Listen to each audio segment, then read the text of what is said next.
Hello everyone, I'm Lawrence. I'm the CAD and designer of AB6Y, and this is just a day after Provies, and I wanted to talk about our robot.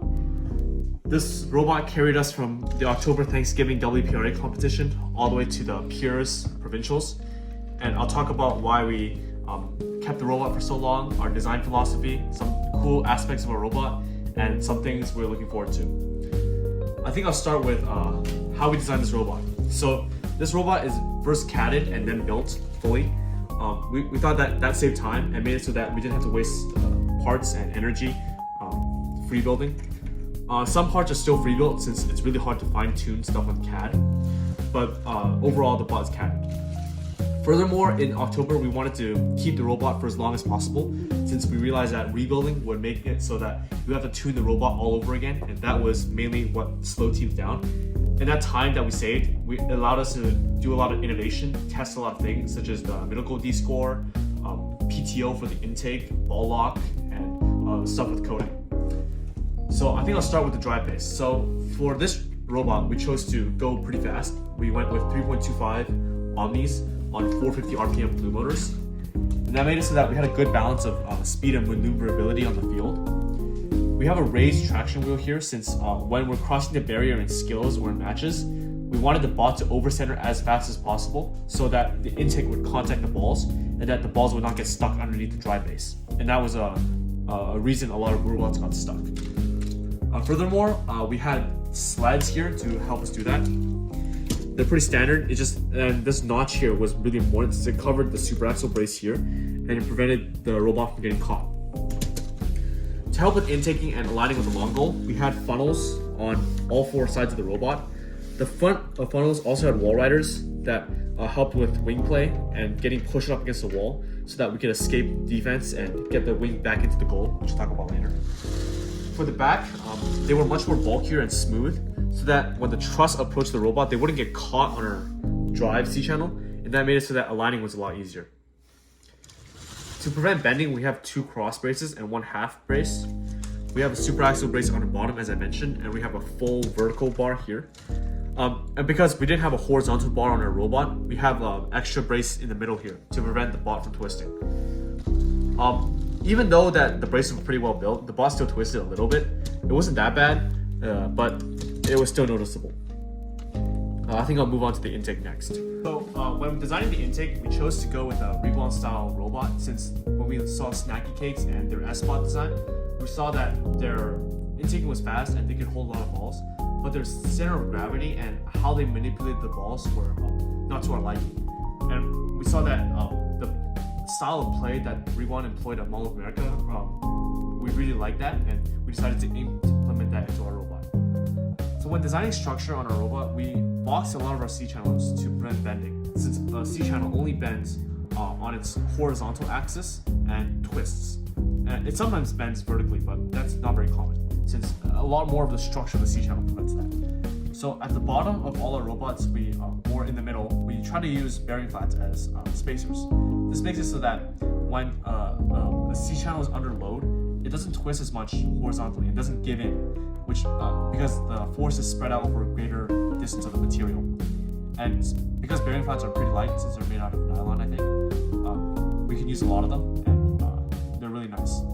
And in the middle section of the robot, we try to use as many boxed pieces for bracing as much as possible. So when we have something mounted to a C-channel, it's often connected to other components such as this brace to this aligner mount, and it's also boxed, and this prevents twisting of the C-channel. Furthermore, we try to use shoulder screws when applicable, and when we can't, or when the C-channel is slightly off, we try to use a bearing flat, a drilled out bearing flat with a screw, and tighten it really hard. And that makes it so that there's less screw shift, and if you know screw theory, it prevents slack. Okay, I think I'll start with the scraper mechanism.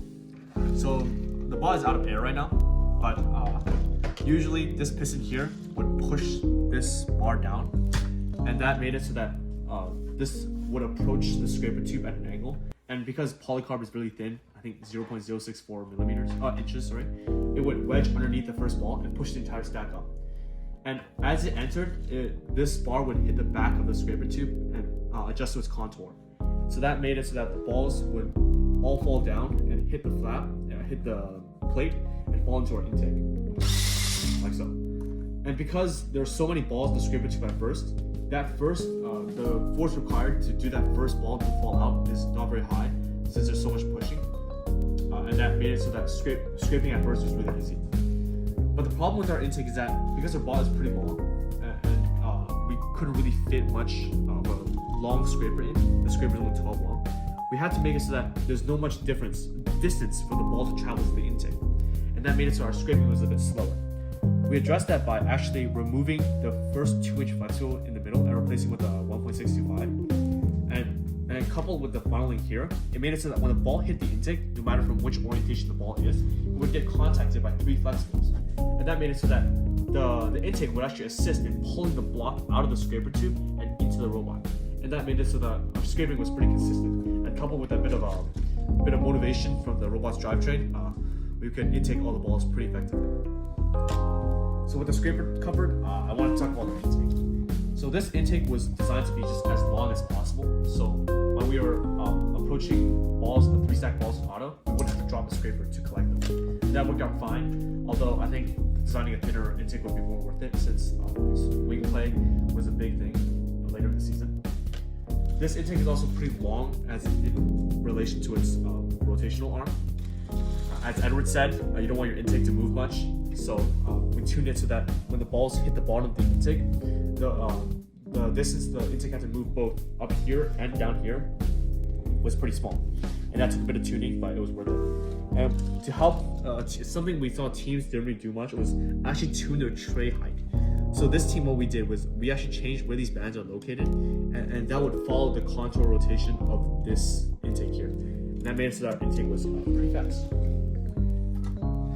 I think I'll talk about the flaps a bit more. So this was our second stage of the intake. It was powered off by the same motor that drove the front intake, 900 RPM, geared from 600 to 900. Our flaps, we ran 3 flaps.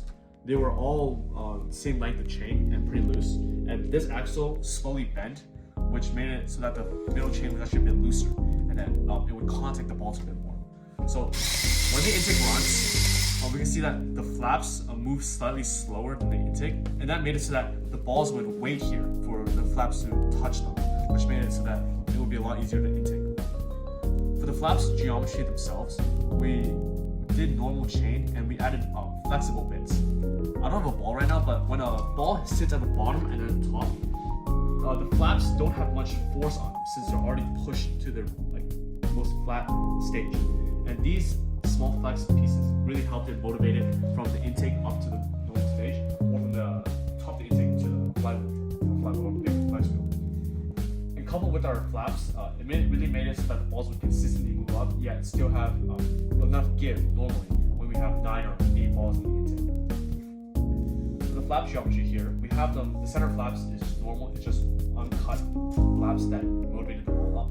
And for the side flaps, we shortened them and we made it so that the inside of flaps had more contact with the ball, and that would help the funneling, where the balls in the center would get much more priority, and the balls on the side would tumble down the intake a bit more, so that the center balls would move. And that made it so our intake was pretty fast, and we didn't need a ball lock or PTO. So for funneling, to help with that, this side of the polycarbonate funnel was actually slightly angled less than the one on this side.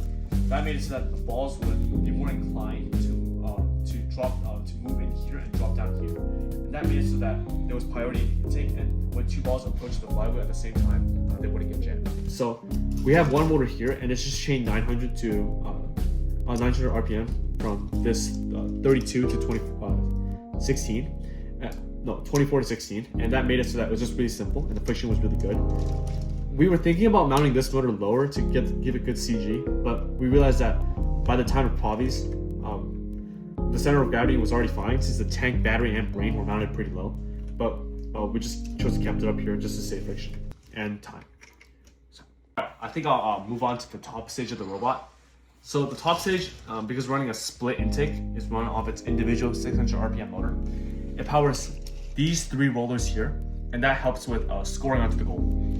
So I'll talk about the first sprocket. So this sprocket is really big. It runs at 600 RPM, and it's the first roller that contacts the ball past the funneled balls from the flaps.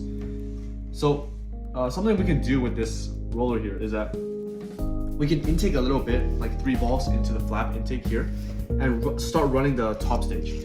And because these sprockets have a lot of their mass on the edge, they retain their momentum much better because moment of inertia is given by I equals to mr squared over 2, and that makes it so that the balls would bunch up, and immediately when they contacted this fast spinning roller, that momentum would be conserved and the balls would be launched into the goal. And that was really useful in autons like solely AWP, where we didn't have enough time to use the ring on hood or the wing Descore to push the balls into the control zone. And that really helped us win some autonomous in qualifications. So I'll talk about the hood next. So the power from this sprocket is directly chained into a secondary roller here. And we chose to do such a big roller so that when the ball sat here, we could hold an extra ball and it wouldn't exit the robot. Since if you did a flex wheel or like a small flex wheel here, the ball would constantly pop out of the robot, and that was really annoying. And by choosing to do a bigger sprocket, we sacrificed a bit of the force needed to push the ball up and the ball out for that versatility of an extra ball. And we chose to do a double hinge mechanism here, when we noticed that when the robot wasn't perfectly aligned to the goal, like that, and it was hit off slightly, this thing would tamp it down and keep the ball in contact with the goal. And that made it so that if we were under heavy defense and the robot was tilted 75 degrees off the goal, it could still score onto the goal no problem. And that was really useful during matches and autonomous when we were touched. And we noticed that you couldn't really do this with a single hood stage, since that when the intake moved up, to score the ball and drop down again, that stage would also move with it, and that really made it so it was really hard to keep the ball tamped down. Alright, so after the long goal, we wanted to build a mechanism that was pretty in line with what we already had and could score the mid goal effectively. We started with just testing nothing, just having this intake powered and just drop a ball onto the mid goal. That obviously did not work. We also tried doing so that we only had this pull down mechanism and the flaps would push the ball on. That worked, but it didn't have much power. So the mechanism we devised after that was a middle goal active roller. So this roller was 1.625 flex wheels, and it's powered directly off our primary intake mechanism, so it didn't require any complex gearing. It was possible to do it like this, since the rubber bands here would make it so the ball would never contact this roller itself, and it would just be idle if we were not using the middle goal. These flex wheels had one of their inserts pulled out so that they would form a concave shape, and that helped with funneling. So if the ball was in an awkward position or not in the correct orientation, this rubber band combined with the orientation with this would adjust it slightly so that the flat side would face down. Furthermore, we had an aligner here to help score the mid goal. It would just direct the goal here, and the bottom truss of the triangle would contact this bearing flat. I think it got slightly bent because we couldn't fit 2 screws here, so we had to zip tie it. But this worked fine. We're just scoring on the mid goal, and because we iterated it so that the mid goal actually had a bit of power, we could descore the entire mid goal just by scoring 2 balls, and that really helped in finals when we needed to regain control of the mid goal really quickly, and just by scoring, and that was really effective. Alright, so I think I'll talk about some more of the innovative things about this robot. So something we had a lot of time to iterate and design was the wing Descore. We had a wing Descore on our Mall of America robot, but because that intake didn't work, we didn't do so well. But after that, when we shifted to the Ruguan style robot, we were able to do a lot of experimentation. So this wing is actually special because it's not one joint. If your wing is only one joint, this standoff, the rotation on it would not be perfectly efficient. So when it dropped into the goal, it would clip onto the side of the like the triangular goal, and teams could not maximize that length. But if the end of it was angled, it allowed you to maximize this length while not colliding with it. So this wing is mounted off a super axle here that's inside the C-channel, and that allowed the final stage to pivot. And by adjusting this spacer here, we were able to angle this so that we could maximize the length of this standoff. And that made it so that torque was really good when pushing, and that we could win Descores. Furthermore, because again, wing torque was given by distance times force times sine theta, and sine theta was not really a big of a problem since you would always approach the ball head on and it would not be from an angle. And we couldn't really change torque, the force itself, since the drivetrain was a fixed speed, and we tuned that as much as possible, but we couldn't maximize it further. The last thing we could do is change the length of the arm. But because the length of our drive base is 27 wide, we couldn't really make this arm really long. So what we did was we made it so since it was already double hinged, we could start the arm down like this and make it so that it was caught on this zip tie. And because the inside of the zip tie was really ridged, it made it so that it had enough friction to keep it down. And immediately when the game started and this wing was lifted up, it would deploy the arm. And that made it so that it was really easy to start the standard match. Furthermore, if you can watch the finals videos, it was really easy to win Descore since we had so much torque on the wing. And if the bot was camping there with the hood down, we could simply drive the robot forward and spin it a little bit, and that would actually bonk the robot hard enough that the robot would tilt forwards, and then we could Descore the 2 balls there that they were planning to win. And to help us with that, we have this large wing aligner. We actually spent 2 pieces of plastic on this since we wanted to get the perfect length, but we couldn't spend 1 piece since it was too big. So we chose to keep the front really big so that when Alan was approaching and he was able to get a lot of room to do a swing turn since the wing was mounted on the back of the robot. And that made it so that we had a lot of initial force in the Descore, and that if we were doing a rally where 2 robots were bouncing balls back and forth, we could almost always win that back because the ball would have so much velocity going back and forth.